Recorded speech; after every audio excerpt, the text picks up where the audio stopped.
Olá, mais uma aula do COBIT 2019. Agora eu explico para você como funciona essa parte de gestão de desempenho do COBIT 2019. Essa parte de avaliação de capacidade e até algumas dicas interessantes. Então vamos lá. Começando aqui, a gestão de desempenho do COBIT, com alguns aspectos aqui de introdução para o funcionamento. Ele considera essa gestão de desempenho um item essencial, um item crucial para um sistema de governança. E é claro, porque se você não conseguir avaliar se os processos estão funcionando bem, você vai ter o domínio, por exemplo, do BAE prejudicado, por exemplo, ou o domínio do DSS, por exemplo. E existe uma relação de causa e efeito, onde um processo que não funciona muito bem vai trazer consequências para outro processo. E aí, no frigir das contas, no final, todo o sistema acaba desmoronando, todo o sistema falha. Então é importantíssimo que haja o gerenciamento do desempenho do sistema de governança. E a gestão de desempenho representa um termo geral para todas as atividades e todos os métodos. Todas as atividades, todos os métodos têm, de alguma forma, uma maneira de gerenciar o desempenho das atividades. Então, é um termo bastante genérico. Expressa como que o sistema de governança e gestão e todos os componentes de uma determinada empresa funciona e como que eles podem ser melhorados para atingir o nível necessário naquele domínio, naquela área. Então, de alguma forma, quando você avalia essa gestão de desempenho, você consegue sempre encontrar uma forma de melhorar o desempenho de um processo ou um conjunto de processos. Por isso que ele fala aqui de atingir o nível necessário. Inclui conceito, sempre tem conceito. O conceito, a teoria é fundamental. Falo inclusive sobre isso numa das aulas daquele curso profissional de alto desempenho, né? Que é importantíssimo a gente não só fazer cursos práticos, mas também fazer cursos teóricos. Então, existem conceitos, existem método, ou seja, a forma com a qual a coisa vai funcionar, e os níveis de capacidade e também os níveis de maturidade. Então, ele traz dois níveis aqui. A gente vai ver esses dois níveis: níveis de capacidade e níveis de maturidade. E o COBIT usa o termo COBIT Performance Management, ou CPM, para descrever tanto as atividades para você fazer a medição de desempenho, e é um conceito que é parte integrante da estrutura, do framework, do modelo do COBIT. Então, a partir do momento que você adquirir esse conhecimento de como fazer essa gestão de desempenho, você pode utilizar para todo e qualquer processo. Não precisa ser somente processo do COBIT. Pode ser processo do ITIL, pode ser processo de gerenciamento de projeto, processo de gerenciamento de programas, um processo de entrega para o seu cliente ali no delivery, entrega de qualquer coisa, de um livro, por exemplo. Todo e qualquer processo você pode usar esse mesmo arcabouço, esse mesmo ferramental para medir, para avaliar e a partir daí propor melhorias. E claro, esse quadro, né, vai cair na prova, vai ter alguma perguntinha relacionada a ele. E existem alguns princípios que estão por trás do CPM, do COBIT Performance Management. Que princípios são esses? São 5 princípios bem simples. O primeiro, tem que ser simples da gente compreender e tem que ser simples da gente usar. Se você tiver um mecanismo para medir o desempenho e que ele seja complexo, que ele seja difícil, as pessoas não vão conseguir usar direito, ou até se conseguir usar direito, pode ser que elas deixem até de usar por conta da própria complexidade. Então é bastante importante que a gente tenha algum mecanismo para fazer a medição de desempenho que seja simples de compreender e simples de usar. E realmente o CPM é bastante simples. Deve ser consistente, dar suporte ao modelo conceitual do COBIT, senão não serviria para usar no COBIT, né? Claro. E deve permitir que a gestão de desempenho de todos os tipos de componente do sistema de governança, ou seja, tem que servir para todos os processos que a gente tiver no nosso modelo de governança, seja os processos já preconizados pelo COBIT e outros processos que a gente venha a enxertar caso seja necessário. E realmente ele permite. Tanto que eu comentei que dá para você usar para qualquer processo. Deve ser possível gerenciar o desempenho dos processos e o desempenho de outros tipos de componentes, como, por exemplo, estruturas organizacionais, itens de informação ou qualquer outro tipo de componente do sistema de governança. E realmente dá. E não só para o sistema de governança, para qualquer componente você consegue usar ele como uma ferramenta de medição de desempenho. 3. O CPM deve fornecer resultados confiáveis, e realmente eles são confiáveis desde que eles sejam aplicados corretamente. Repetitíveis, por que é importante você conseguir repetir? Imagina que você teve um processo que teve uma nota ruim, aí você aplica as suas melhorias. E daqui 30 dias ou 60 dias você aplica o processo novamente, ou seja, você repete o processo para ver se houve melhoria. Então é importantíssimo que seja factível de ser repetido. E, obviamente, tem que ser relevante, tem que trazer resultados importantes para a sua organização. Quarto, ele precisa ser flexível até para que a gente possa incluir outros componentes e possa suportar requisitos de diferentes organizações. A gente viu que você pode usar o COBIT de diversas formas, ele é bastante flexível, ele é bastante aberto. Tem organizações que, mesmo estando no mesmo nicho, no mesmo mercado, elas vão ter diferenças no seu sistema de governança, então é importante que haja um processo flexível, até para sensibilizar questões de prioridades e necessidades que sejam diferentes de uma organização para outra, o que vai dar uma característica também de um sistema de governança diferente quando comparado de uma empresa para outra empresa. E deve apoiar diferentes tipos de avaliação. O que são diferentes tipos de avaliação? É o que ele chama de autoavaliação, que é quando você emprega uma autoavaliação para buscar melhorias. Por conta própria, você foi lá e fez esse trabalho. Então, aqui a gente chama de autoavaliação. Então, você quer identificar gaps, possibilidades de melhoria, ou até saber se as ações que foram tomadas gerou algum efeito esperado. Até as avaliações formais. As avaliações formais é quando a gente tem auditorias. Geralmente as auditorias são externas e avaliações formais de auditores internos, independentemente de qual seja a forma que você aplique, o CPM tem que ser factível de ser utilizado desde uma forma mais informal para uma forma mais complexa, mais formal, que inclusive tem uma atividade no curso para você fazer. As atividades de processo estão associadas aos níveis de capacidade, então cada uma das atividades vão ter ali níveis de capacidades associadas.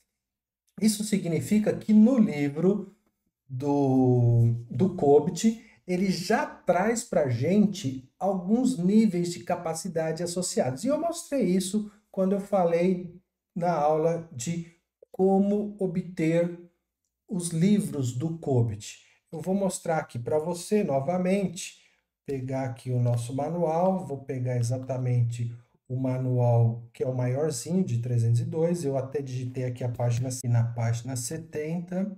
Então, se você olhar aqui, já temos um processo que é o APO02, totalmente detalhado. E aqui uma prática, no caso a prática 6. A prática 6 tem algumas atividades, no caso 4 atividades, e aqui já tem o nível de capacidade definido. no mínimo 3 para esses 3 primeiros e no mínimo 4 para essa atividade 4.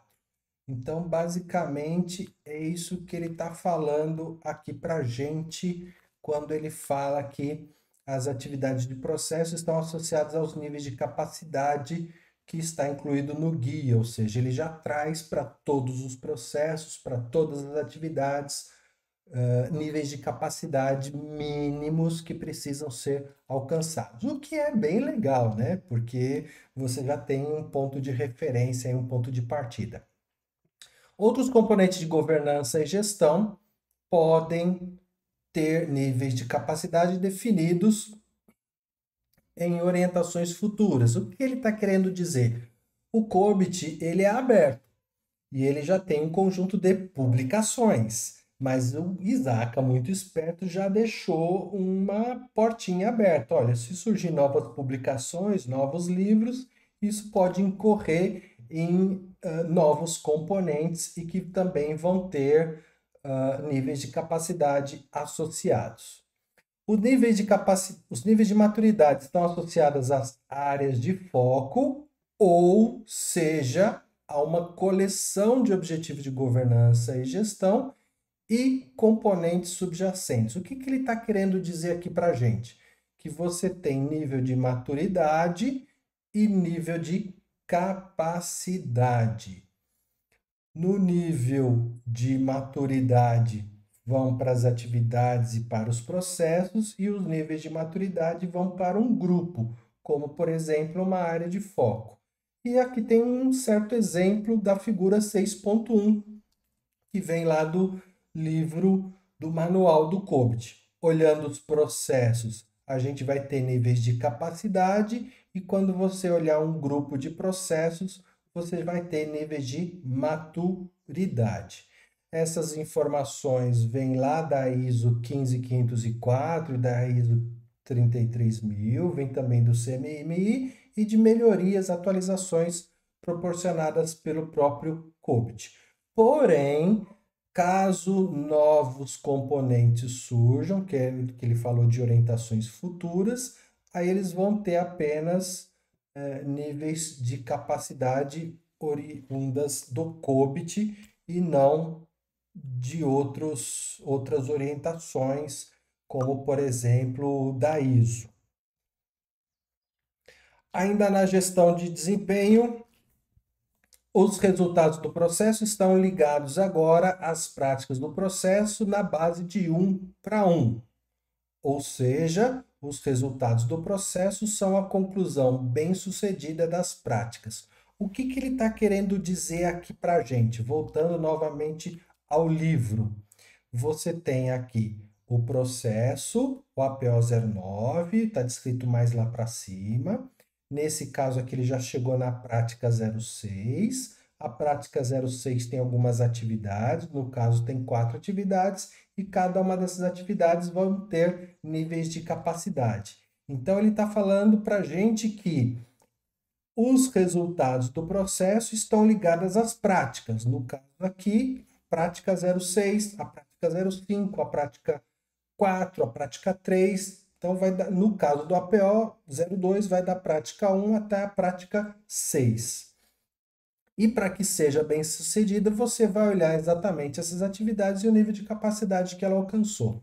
Então, alcançando os níveis de capacidade ali da atividade, ela vai alcançar o nível de capacidade da prática, que está aqui no caso é a 06, e a somatória delas vão chegar ao nível do processo mais especificamente. As práticas base são iguais às práticas do processo do COBIT 2019 para cada objetivo de governança e gestão. O que ele está querendo dizer? Novamente, voltando aqui para o manual. Ele já traz para a gente aqui uma série de práticas. No caso do processo APO 02, ele trouxe 6 práticas. Essa prática 6 é dar direção em relação à estratégia, comunicando claramente essa direção e comunicando claramente a estratégia do departamento. Essa é uma prática. E está mostrando, inclusive, aqui como medir se essa prática está acontecendo. Então, basicamente, essas práticas já existentes são chamadas de práticas básicas ou práticas base. E todos os processos já vão ter um conjunto de práticas base, práticas mínimas a serem executadas. Você pode adicionar práticas novas conforme for necessário para o seu sistema de governança e para a sua organização, para a sua empresa especificamente. Os produtos de trabalho são iguais aos fluxos de informação e aos itens que estão relacionados no componente C, para cada objetivo de governança e cada objetivo de gestão. O que ele está querendo dizer aqui para a gente? Novamente, voltando ao livro, o maiorzinho, que é o livro de objetivos de governança e gestão.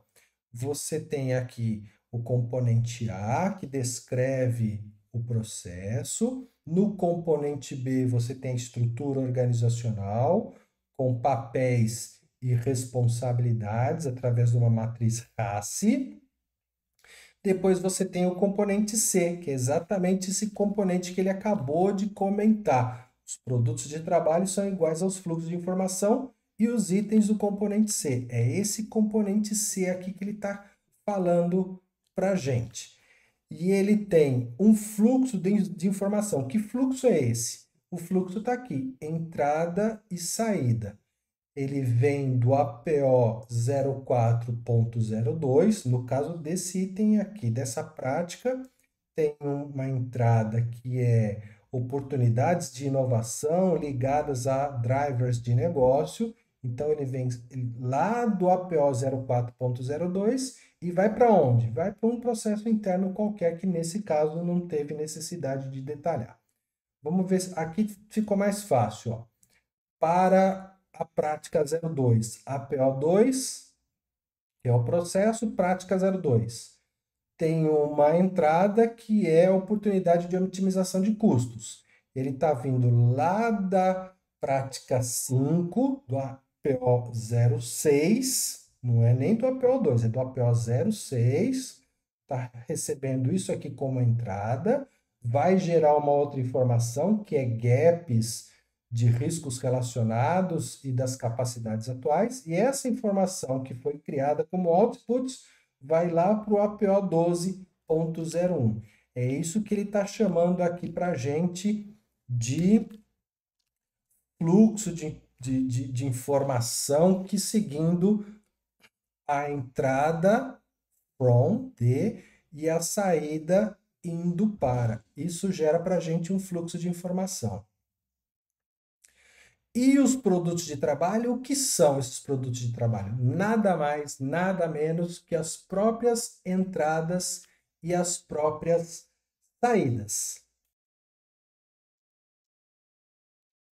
Bom, aqui uma comparação entre o que a gente tinha no COBIT 4.1, o COBIT 5, que usava basicamente a ISO 15504, e o COBIT 2019, usando então agora, eu sou muito ruim para escrever com esse negócio aqui, com o mouse, a ISO 33000. Então, a numeração basicamente é a mesma, vai de 1 a 5, os nomes mudam um pouquinho, e o detalhamento desses nomes aí, o que significa cada um deles, é muito próximo, é muito parecido.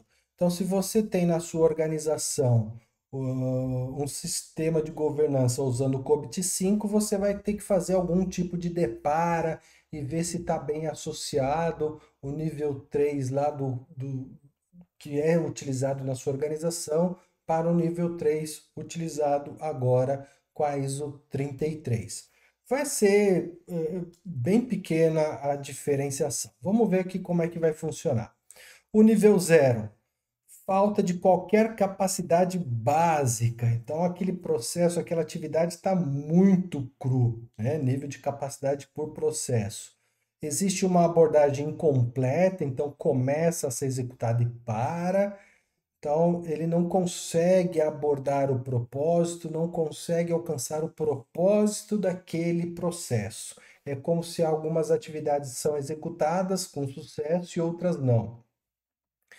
Pode ou não estar atendendo à intenção de quaisquer práticas do processo. O que ele está querendo dizer? Que pode ser que alguma prática seja bem sucedida e outra prática simplesmente não é alcançada, simplesmente falha. Já o nível 1, o processo mais ou menos alcança o seu propósito. Então, alcançou ali o propósito bem en passant, bem devagarzinho, né? Não é totalmente, o propósito não é totalmente alcançado. Podem ser caracterizadas como iniciais, intuitivas ou pouco organizadas. Eram expressões usadas nas versões anteriores. Nível 2, o processo atinge sua finalidade, então alcançou o seu propósito, através de uma aplicação de um conjunto básico, porém completo, de atividades que podem ser caracterizadas como realizadas. Ou seja, quando você abre o livro de objetivos de gestão, objetivos de gestão e governança, que tem todos os processos e todas as práticas base, e está dizendo, olha, aquelas práticas base, elas foram executadas no nível 2. Né? Então, por isso ele está considerando ali como completa. E as atividades podem ser caracterizadas como realizadas. Nível 3. O processo atinge sua finalidade, o seu propósito, de uma forma bem organizada, utilizando os ativos organizacionais, as entradas, as saídas, procedimentos, regras, políticas, enfim. E os processos normalmente são bem definidos. Para ir para o nível de cima, o nível de baixo não pode piorar, né? Então você tem que continuar com um conjunto de características do nível anterior, que no caso é o nível 3, melhorar um pouquinho para chegar ao nível superior, que no caso aqui seria o 4. Então o processo continua atingindo o seu propósito, é definido e o desempenho é analisado. No 3 não analisava o desempenho, já no 4 estamos medindo, estamos analisando o desempenho de maneira quantitativa, ou seja, existem métricas, existem indicadores. Já no nível 5, tem que manter o nível 4 e melhorar mais um pouco. Então, o propósito do processo é alcançado, ele é bem definido, o seu desempenho é medido também, porém, o que é o melhor? Melhoria contínua. Então você vai medindo para buscar sempre a melhoria daquele processo. Vai encontrar ali alguns indicadores de desempenho, oportunidades de melhoria, enfim. Então é ali que vai sempre buscando a melhoria com base nas medições que surgiram. Classificação das atividades do processo. Então, você pode ter as classificações que eles chamam de formais e as menos formais. Então, basicamente, aqui o nível de capacidade pode ser alcançado em diferentes graus e podem ser expressos por um conjunto de classificações ou até intervalos de classificações disponíveis dependendo do contexto da avaliação e do desempenho no qual ele é feito. Então, alguns métodos mais formais levam à certificação independente. O que é certificação independente? É uma consultoria que você contratou para fazer uma auditoria e ele vai te certificar de maneira independente um determinado nível. E usa um conjunto de classificações binária, ou seja, está aprovado, está reprovado, foi bem ou foi mal, existiu ou não existiu. Então, algum tipo de item binário vai existir. Métodos menos formais, geralmente usado em contexto de melhoria de desempenho ou melhoria contínua. Aí ele começa a trabalhar com uma gama maior, ele começa a trabalhar com um range, ele começa a trabalhar com uma classificação, como, por exemplo, não alcançado. Você vai classificar de 0 a 15%. Então, há pouca ou nenhuma evidência de que aquele processo atingiu os atributos ou atingiu aos propósitos e as entradas e saídas produzidas. Parcialmente alcançado, vai variar de 15% a 50%. Aí você já tem alguma evidência de uma abordagem, uma abordagem quase completa ou alcance de algum atributo ou alcance de alguma entrada e saída. Alguns aspectos ainda estão imprevisíveis, o que significa que se você for rodar novamente aquele processo, você não tem bem certeza se ele vai gerar o mesmo resultado. Por isso a questão da imprevisibilidade. Amplamente alcançado, amplamente cumprido. Aí já vai ter uma pontuação entre 50 e 85, já tem uma evidência de uma abordagem sistêmica, ou seja, constante. Se você repete, ele vai obter a mesma nota. O alcance significativo do atributo que está sendo avaliado e tem alguma fraqueza relativa, mas você tem mais consistência nele.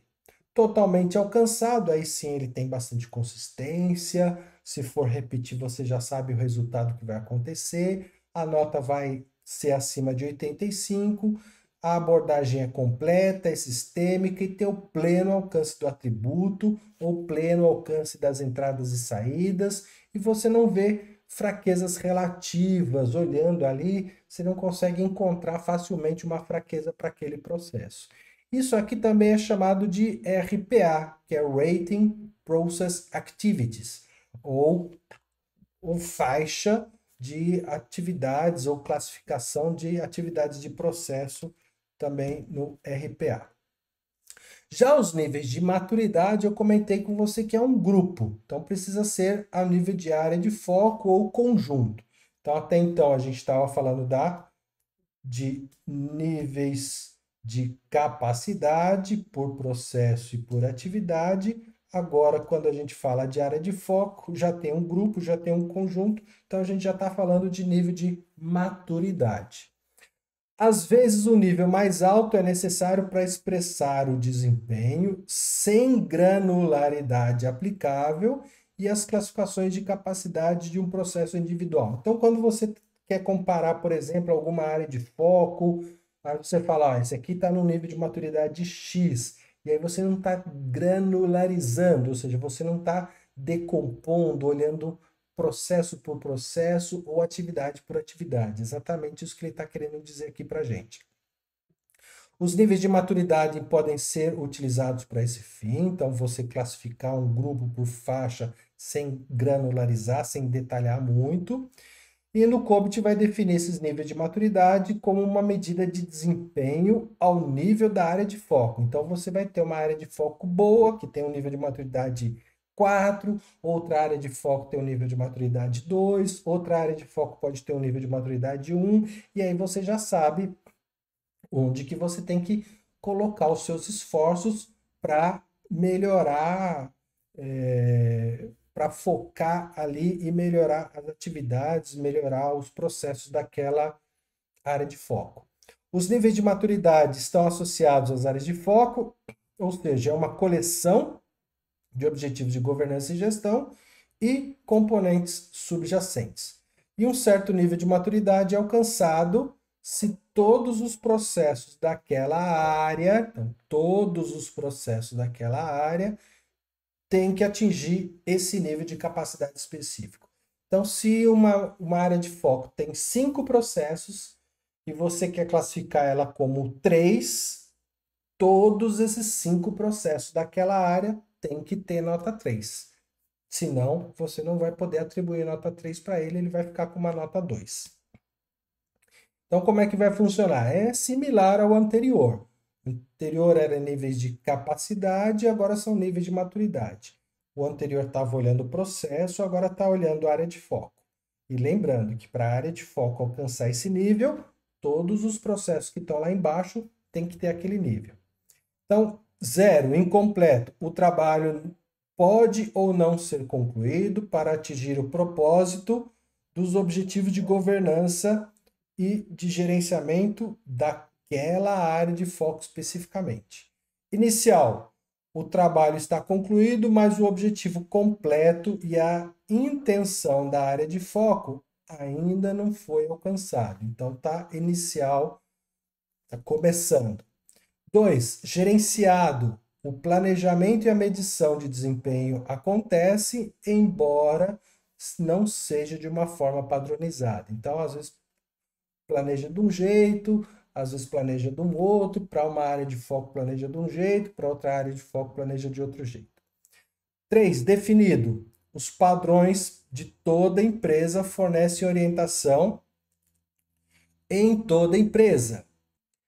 Isso significa que para essa área de foco ela já tem processos padronizados e podem servir como referência, podem servir como padronização para serem utilizados em outras áreas da empresa ou até mesmo para você criar novos processos que você já usa ali como referência esses processos que já estão no nível 3. 4. Quantitativo. A empresa é orientada por dados com melhoria quantitativa de desempenho. Então você começa a ter informações quantitativas, já começa a ter dados, métricas para dar orientação de procedimentos de melhoria. Otimizado.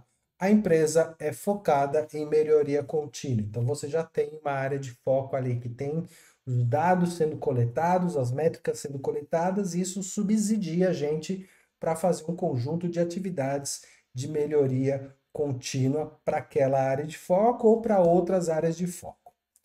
Na próxima aula, eu começo a dar continuidade ainda nesse quesito das avaliações de maturidade, olhando mais especificamente as lacunas e como que isso pode nos ajudar na prática, inclusive na questão de avaliação de risco, relatório, e vamos dar continuidade nessa questão da avaliação de desempenho, ok? Então, um grande abraço e até a próxima aula.